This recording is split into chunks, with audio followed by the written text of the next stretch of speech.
It is sock washing day, which means a couple different things.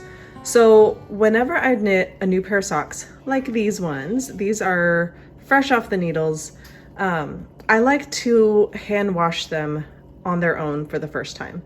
Mostly because I don't know how how the color is going to react. Sometimes socks bleed and sometimes they don't.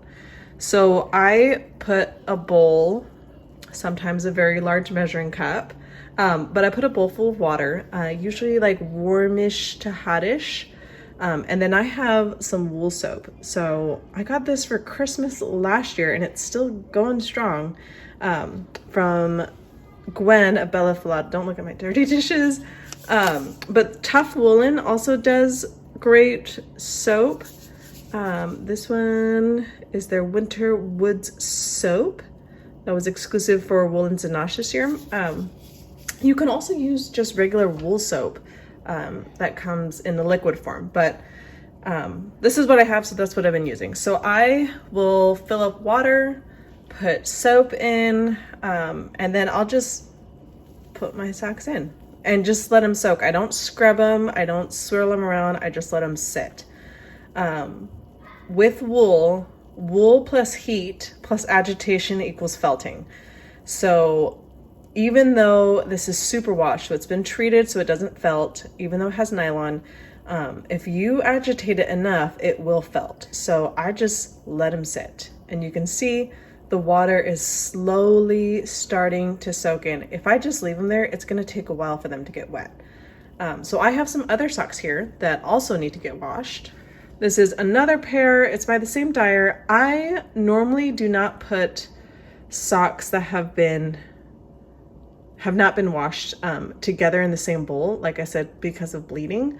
However, these are from the same dyer. I know her dyeing style fairly well, and these are both dark colors, so I'm not concerned all that much. So those are gonna go in there together. And see, even if I like push them in, all those bubbles, that's the air coming out of the wool. It's still gonna take some time for those to soak. Now I have two other pairs that are not freshly knit, I have worn them before, but I'm gonna wash them by hand as well, and I will tell you why. So this pair likes to bleed. And actually I need to do these in two separate, no, I'm not gonna do them in two separate bowls. This red bleeds like crazy. And so I don't trust these with other socks. I have had them bleed before. So I'm gonna stick those in their own thing. If they bleed on themselves, that's fine. They're gonna be in my shoes, so no one's gonna notice, but I don't want them to bleed onto anything else. They do have color catchers and I just don't have any, so it'll be fine.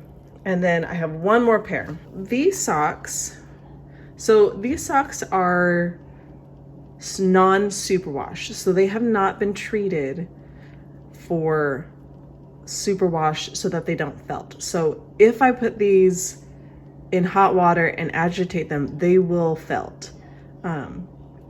So even though I'm very careful when I wash my socks, I don't like to risk it. So just for my own sanity, I'm gonna stick these in their own thing as well. Let's see if I can do this without spilling. I'm spilling water. I usually fill these up pretty high because the wool's gonna soak up a ton of water anyways. I love all the bubbles, but sometimes I'm too aggressive when I stick them in. Okay, so I'm just gonna let those sit. I don't time it, I just kind of like whenever I get to it is when I get to them. So there is that. I will show you how I wash the rest of my socks though. This is how I wash the rest of my wool socks. I put them in the washing machine. So my washing machine has a hand wash wool setting, so it does not agitate them very much. As you can see, it moves them around a little bit and then it lets them sit. And then it moves them around a little bit and then it lets them sit. And I use cold water. So that's how I wash the majority of my socks. I do not put them in the dryer. I know you can, I know lots of people put them in the dryer, but it scares me just a little bit. So I have this like clothes hanging thing that I use to dry on my socks. So there we are. We are washing socks today.